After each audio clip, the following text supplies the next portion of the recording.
पूर्वतन छात्र छात्री मानक पाई आम अत्यंत खुशी अनुभव करुछु। विद्यालय पूर्वतन चेयरमैन एठारे उपस्थित रही कार्यक्रम को स्वागत जनाऊँ। कई बाहर छिड़ा हूँ जी दरी पड़ी समस्ते पड़े आसतु भितर बसवे चेयर पड़ी अनुरोध रखी पूर्वतन चेयरमैन महोदय एवं जो मैंने अच्छा से बसवे विचार आम कार्यक्रम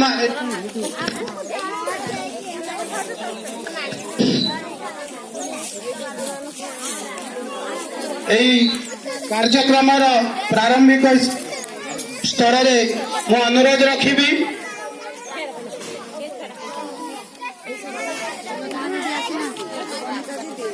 हाँ आम गाँव को आज जड़े युव सुलभ एवं खूब परिचालना विद्यालय परिचालन दक्ष रावण भाई आसिक उपस्थित अच्छा आम स्वागत करुचु। एठाक आसवा अभिसारे सुलोचना दीदी टी स्टेज भीतर को आसतु कार्यक्रम सारिबा एवं मु प्रथम अनुरोध रखी विद्यालय आज को अनेक दिन हम प्रतिष्ठा लाभ कर स्थापित होते विद्यालय उन्नति एत आखि दृश्या जना पड़ूना कारण अनेक गुड़े रही तेणु से सबको खोजा वर्तमान समय ना आमको आगेबार समय अच्छी यही परिप्रेक्षी में विद्यालय अग्रगति विद्यालय उत्थान पतन मध्य आमको सामिल आगू जीवार अच्छी एवं पिला भविष्य उज्जवल कामना करने आम सदा सर्वदा चेष्टा रखीचु। शिक्षक शिक्षयित्री हिसाब से विद्यालय परिचालना कमिटी सदस्य सदस्य मानकर सहयोग एवं ग्रामवासी मानकर सहयोग आई पंचायतर समस्त कर्मकर्ता मानकर सहयोग रही निसंदेह। तेणु प्रारंभिक कार्यक्रम हिसाब से मु विद्यालय प्रधान शिक्षयित्री महोदय को अनुरोध करी से विद्यालय वार्षिक उत्सव विवरणी प्रदान करने श्रीमती कल्याण दीदी। धन्यवाद सर। वक्रतुंड महाकाय सूर्यकोटि समर्पव निर्विघ्न कुरु मे देव सर्वकार्येषु सर्वदा शान्ताकारं भुजगशयनं पद्मनाभं सुरेशं विश्वधारं गगन सदृशं मेघवर्णं शुभांगं लक्ष्मीकान्तं कमलनयनं योगिविधानगम्यं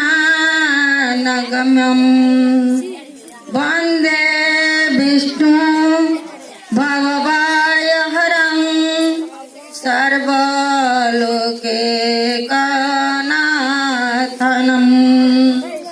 जय जगन्नाथ, जय जगन्नाथ, जय जगन्नाथ स्वामी भवत में सर्व मंगल मंगले शिव सर्वाद साधिके शरण्य त्र्यंबके गौरी नारायणी नमस्तुते। विश्व नियंता परम आराध्य जगतर नाथ प्रभु जगन्नाथ को चरण बंदरे कोटि कोटि दंडवत। संकट हरिणी पुण्यत्रा वैतरणी कुड़र अधिनाथी देवी शालमणि रानी माँ तारिणी को मोर शतकोटि प्रणाम। एशिया महादेशर सर्वबृहत्तम शिमिलीपाल जैव मंडलर पाददेश शाला पियाशाल आच्छादित सबुज बनानी घेरा दातीटिया ग्राम पंचायतर सर्वपुरातन सरकारी उच्च प्राथमिक विद्यालय वार्षिक उत्सव योगदान करथिबा मंचासीन अतिथि मानकु मोर नमस्कार एवं विद्यालय कमिटी कर्मकर्ता मानकु मोर साधुवाद अर्पण करुछि। निकटस्थ गोड़बंगा चिलिपसी कॉलोनी साई विद्यालय आसीथिबा शिक्षक शिक्षयित्री मानकु मु अजस्र साधुवाद जनाउछि। ସାତକୋଶିଆ ଆଞ୍ଚଳିକ ସାଧନ କେନ୍ଦ୍ରର ସଂଯୋଜକ ପ୍ରିୟ ସୁଶାନ୍ତ କୁମାର ନାୟକ ମହୋଦୟ ଆଜି ଆସିନାହାନ୍ତି, ତଥାପି ସେ ଆମର ବିଦ୍ୟାଳୟର ସିଆର୍ସି, ସେ ଯୋଉଠି ବି ଥାଆନ୍ତୁ ତାଙ୍କୁ ବି ମଧ୍ୟ ମୁଁ ଅନେକ ଅନେକ ଶୁଭେଚ୍ଛା ଜଣାଉଛି। ଅଧୁନା ଅଧ୍ୟୟନରତ ଛାତ୍ରଛାତ୍ରୀଙ୍କୁ ମଧ୍ୟ ଅଜସ୍ର ସ୍ନେହ ଶ୍ରଦ୍ଧା ଓ ଭଲ ପାଇବା ଅର୍ପଣ କରୁଛି। ଅଦ୍ୟ ବସନ୍ତର ଆବାହନୀ ମନ୍ତ୍ରରେ ଚତୁର୍ଦିଗ କୋକିଳୀର କୁହତନ ଗୁଞ୍ଜରିତ ହେଉଥିବା ଏହି ବିଦ୍ୟାଳୟର ପରିବେଶ ଆଜି ଉତ୍ଫୁଲ୍ଲିତ ହୋଇ ଉଠୁଛି। ଆମ୍ବ ବଉଳର କୁହୁ କୁହୁ ବାସ୍ନା, ଶିମିଳି ଗଛର ରକ୍ତିମ କୁସୁମରେ ଶୋଭିତ ସ୍ୱାଗତ ସମ୍ବର୍ଦ୍ଧନାର ଫୁଲହାର ସଜାଇ ଦେଇଛି ଆଜିର ଏ ବର୍ଣ୍ଣାଢ୍ୟ ଆସରକୁ। ହିମାଳୟର ତୁଙ୍ଗ ଶିଖର ପରି ବିଦ୍ୟାଳୟର ପୂର୍ବ ଦିଗରେ ଥିବା ମାଲଗୋଡ଼ କୂଳରେ ଡମ୍ବରୁ ଧରି ତ୍ରୈଲୋକନାଥ ବାବା ମାଲବନ୍ତସ୍ୱରରେ ଆଶୀର୍ବାଦରେ ଗଙ୍ଗା ପ୍ରବାହିତ କରୁଛି। ପଳାଶ ଫୁଲର ନାଳି ରଙ୍ଗରେ ଫଗୁଗଲରେ ଆଶାର ଚାରିଆଡେ ଉଦ୍ଭାସିତ ହେଉଛି। ସବୁଜ ଶସ୍ୟ ଶ୍ୟାମଳ ଅରଣ୍ୟର ସୌନ୍ଦର୍ଯ୍ୟ ସୁଷମ ସାଙ୍ଗକୁ ମହୁଲ ଶାଳପୁରର ମଧୁ ଶୋଷୁଥିବା ମଧୁମକ୍ଷିକାଙ୍କର ଗୁଞ୍ଜୁରଣ ଚତୁର୍ଦିଗକୁ ଅନୁରୋଧିତ କରୁଛି। ଅନ୍ୟ ଫାଲ୍ଗୁନ ମାସ କୃଷ୍ଣପକ୍ଷ ଅଷ୍ଟମୀ ତିଥି ଇଂରାଜୀ 7/3/2025 ତାରିଖରେ ସରକାରୀ ଉଚ୍ଚ ପ୍ରାଥମିକ ବିଦ୍ୟାଳୟର ଏହି ପରିବେଶରେ ଆଜି ତାର ନିଆରା ବାର୍ଷିକ ଉତ୍ସବ ପାଳନ କରୁଛି।